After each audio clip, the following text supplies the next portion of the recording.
Basta Batas. Basta Batas. Basta Batas.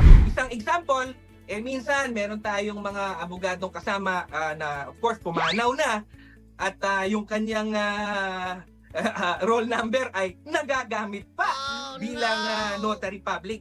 Pag kayo ay nag-imbestiga at ito ay nakita ninyo, ninotaryuhan 2024, yung aming kasamang abogado ay matagal na palang pumanaw 2020 pa o 1980s pa, malinaw pa sa sikat ng araw na ayan ay fraudulent notary public. Kaya tayo ho ay mag-iingat at sayang ho ang ating mga dokumento na pinapanotaryo. Masabi ko lang, kung ito ay deed of sale, nagtatransfer, nagko-convey ng ownership sa may-ari, sa bumili.